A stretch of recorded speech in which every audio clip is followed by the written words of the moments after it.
Best varicose veins చికిత్సనే పొందండి. నొప్పి లేని చికిత్స కోసం సంప్రదించండి ఎవిస్ హాస్పిటల్.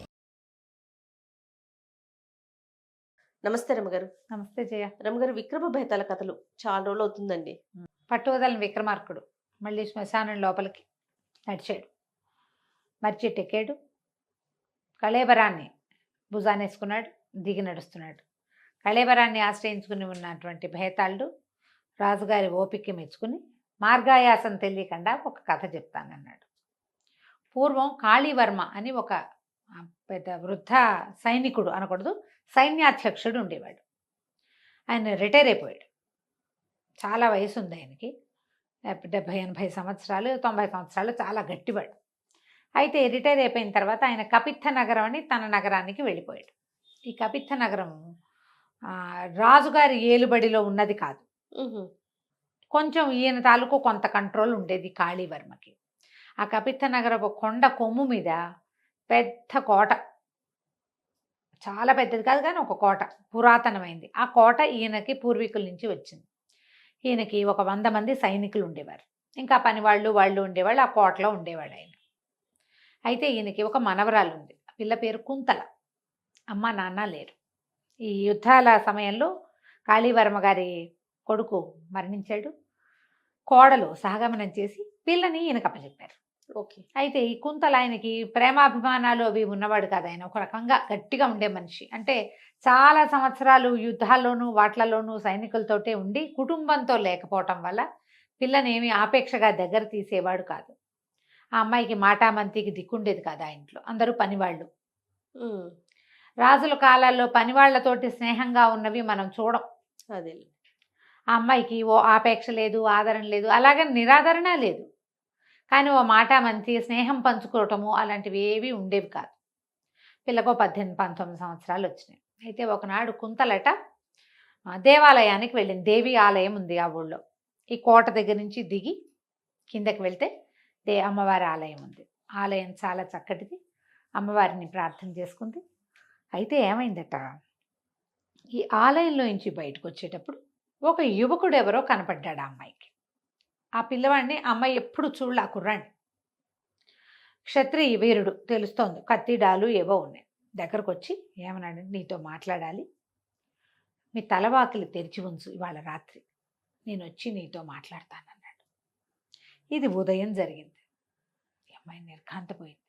కాకపోతే ఎవరైనా ఒకళ్ళ దగ్గరకు వచ్చి నీతో మాట్లాడాలి అని మృదువుగా మాట్లాడింది ఆ అమ్మాయి జీవితంలో ఎరగదు. ఒక రకమైన ఆపేక్ష. నీతో మాట్లాడాలి, మనిద్దరం కబుర్లు చెప్పుకుందాం అంటే ఎలా ఉంటుంది మరి? ఇంట్రెస్ట్. పిల్ల చాలా ఆసక్తి వచ్చింది ఆ అమ్మాయికి. అంత ఆప్యాయతని ఆ పిల్ల ఎప్పుడు చవి చూసింది లేదు. ఆ మృదువైన మాట తీరు అవి తెలియవు. తాతగారు ఎప్పుడు ఆజ్ఞలు జారీ చేశాడు, లేకపోతే ఆయన పుస్తకం చదువుకుంటూ ఉంటాడు అంతే. సరేననుకుంది. నిదానంగా గుళ్ళోకి వెళ్ళింది, దండం పెట్టుకుంది, వచ్చేసింది. అయితే ఈ పిల్లని బయటికి పంపించేటప్పుడు 2-3 సైనికుల్ని దూరంగా ఆమె వెనకాల పంపించడం ఆ తాతకు అలవాటు. అది ఆ పిల్లకి తెలియదు. ఆ చూసిన సైనికులు ఎవరో స్ఫురద్రూపి అయిన క్షత్రియ యువకుడితోటి కుంతల మాట్లాడింది ఆ వార్తని ఈయనకి చేరేశారు. అయ్యో. చేరేసేసరి కల్లా ఆయన ఇంటికి వచ్చాక అమ్మాయిని అడిగారు, ఎక్కడికి వెళ్ళావు అని. గుళ్ళోకి వెళ్ళొచ్చాను, అమ్మవారి దేవాలయానికి వెళ్ళాను తాతగారు అని చెప్పింది. ఎవరైనా తెలిసిన వాళ్ళు కనిపించారంటే లేదండి, గుళ్ళోకి వెళ్ళాను, వచ్చేసాను. అబద్ధం చెప్తున్నావు నువ్వు. నువ్వెవరితోటో మాట్లాడావు, నువ్వెవరిని ప్రేమించావు, నిజం చెప్పు. అయ్యో. పిల్లకి 18 ఏళ్ళు. పరాయి క్షత్రియ యువకుడితో ఎందుకు మాట్లాడుతుంది? వాడి మీద ఏదో ఇంట్రెస్ట్ ఉంది కాబట్టి అనేసరికి లేదండి, అది కాదండి, నువ్వు అబద్ధాలు చెప్తున్నావు. నీకు ఏంటి, నా దగ్గర పెరిగినా నీకు మంచి పద్ధతి రాలేదు, నువ్వు ఎక్కడ నేర్చుకుంటున్నావు ఇవి? ఎవరు లేదంటే అంటే ఇప్పుడు నువ్వు ఒప్పుకుంటే ఆ అబ్బాయిని నీకు ఇచ్చి పెళ్లి చేస్తాను, ఈ పెళ్లి నీ ప్రేమించిన అబ్బాయితో పెళ్లి చేస్తాను నీకంటాడు తాత. ప్రేమించటం ఏమిటి? నేనేం ప్రేమించలేదు, ఊరికే ఒక వాక్యం ఏదో అతను మాట్లాడాడు అంటే కాదు వాడిని ప్రేమ అంటే నువ్వు వాడి పెళ్ళే కొట్టేయడానికి అబద్ధం చెప్తున్నావు. వాడిని ప్రేమించి వాడితో సరదాగా గడిపేసి పెళ్ళి ఇంకెవరో నేను చేసే పెళ్లి చేసుకుంటావా నువ్వు? నాకు ఈ పద్ధతి నచ్చదు. నువ్వు ప్రేమిస్తే వాడినే పెళ్లి చేసుకోవాలి. ఏం మాట్లాడాడు చెప్పంటే ఈ అమ్మాయి తెల్లబోయి, నేను ఏనాడు అతను చూడలేదండి, మొట్టమొదటిసారి కనిపించాడు, నీతో మాట్లాడాలి, తలవాకిలు తెరిచి ఉంచు రాత్రికి అని చెప్పాడు. అంతకుమించి అతను నాకు చెప్పింది ఏం లేదు, ఏం చెప్పలా.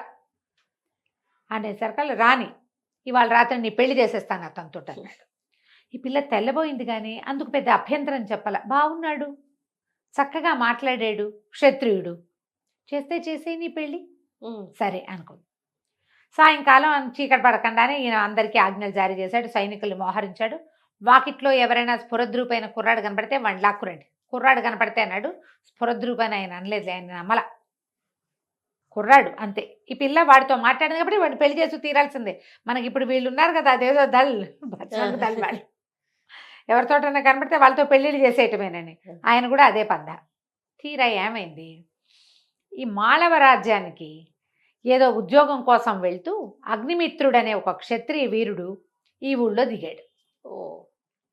అతను రాజుగారి దగ్గర వ్యవహారానికి వెళ్ళటానికి ఏర్పాట్లు చేసుకుంటూనే ఊళ్ళో కాస్త అటు ఇటు తిరిగి చూస్తున్నాడు. 2-3 రోజులైంది అతను వచ్చి. అతను ఆ దేవి ఆలయానికి వెళ్ళినప్పుడు దూరంగా ఒక కొండ మీద ఉన్న కోట కనపడింది. ఎవరైనా రాజ్యాధికారులు ఉంటారేమోనని వాడు ఇక్కడికి వచ్చాడు.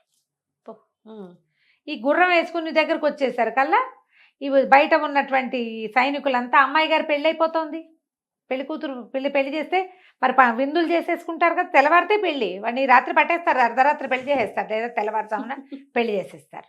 3-4 తాగేశారు, ఒకళ్ళిద్దరు స్టడీగా ఉన్నారు. వాళ్ళు కాస్త పట్టుకున్నారు. మిమ్మల్ని లోపల తీసుకురమ్మన్నారండి అంటే, నన్ను ఎందుకు తీసుకురమ్మంటారు, మీకు పెళ్లి చేస్తారండి అన్నాడు. నాకు పెళ్లి చేయటం ఏమిటి అనుకున్నాడు అగ్నిమిత్రుడు. ఏముంది, మనకేమైనా భయమా, పిలిస్తే వెళ్దాం, పిలవపోయినా మనం వెళ్దామని అనుకున్నాం కదా. సరే గుర్రం వాళ్ళకి అప్పచెప్పాడు, లోపలికి నడిచి వెళ్ళాడు. ఆయన్ని కాళీవర్మ గారి దగ్గర ప్రవేశపెట్టారు ఆ కుర్రాన్ని. ఆయన ఇట్లా చూసి, ఓహో నీకు ఇంత మాత్రం స్ఫురద్రూపమైనా ఉంటుందని నేను ఊహించలేదు, బాగున్నావు నువ్వు, కూర్చోమన్నాడు. నేను మీకు తెలుసా అండి తమరికి అన్నాడు. ఎందుకు తెలీదు, నువ్వేగా మా మనవరాలే కాబోయే మొగుడివి అన్నాడు ఆయన. మీకు అర్థం కాల. నేనేమిటండి అంటే, నువ్వు మాట్లాడద్దు, అసలు ఎవరు నోరెళ్ళలేదు అంతే అనేసరికి తను ఆశ్చర్యపోయాడు. నేనెవరినెవరిన పెళ్లి చేసుకోవటం ఏమిటండి, నేను రాజుగారి దగ్గర ఉద్యోగం కోసం ప్రయత్నానికి ఉన్నాను, మాళవ రాజ్యానికి దగ్గరలో ఉంది ఇది, 4 రోజులు ఇక్కడ ఉండి ఇక్కడి నుంచి ప్రయత్నం చేసుకోవాలనుకుంటున్నాను అని చెప్పాడు. ఆయన వినిపించుకోలే. ఇంతలో ఏమైంది, అమ్మాయి గారిని ప్రవేశపెట్టండి అన్నారు. అమ్మాయి గారిని ప్రవేశపెట్టారు. పెట్టంగానే ఈ పిల్ల ఆ అబ్బాయిని చూసి, ఇతను బాగున్నాడు కానీ ఇతను కాదండి, ఇతను కాదు, సాయంకాలం ఇవాళ పొద్దున నాతో మాట్లాడింది అంటే, నేను చెప్పే కదండి నేనేం పెళ్ళికి సుముఖంగా లేను, కాదన్నాడు. అనేసరికి ఆయన ఒప్పుకోలే. అదంతా నాకు తెలీదు, ఈ అమ్మాయి పొద్దున ఒకటితో మాట్లాడింది, సాయంకాలం నువ్వు వచ్చావు, మా కోటలోకి ఎవడొస్తే వాడితో పెళ్ళి అని మేము నిశ్చయించుకుని ఉన్నాం, మీ ఇద్దరు ఒక అరగంట సంప్రదించుకుని పెళ్ళికి సుముఖంగా ఉండాలి, లేకపోతే ఇద్దరిని నరికి కోట నువ్వు ఇక్కడి నుంచి తప్పించుకోలేవని చెప్పాడు. ఈ బిల్డింగ్కి, ఈ కోటకి వెనకాల అగడుతుంది, 600 అడుగుల లోతుంది అగట్ట, నువ్వు అటు దిగితే అటు పడిపోతావు, బయటికి వెళ్తే 100 మంది సైనికులు ఉన్నారు, చంపేస్తారు, ఆలోచించుకో, పెళ్ళా చావా అన్నాడు. మనవరాలు కూడా అదే చెప్పాడు.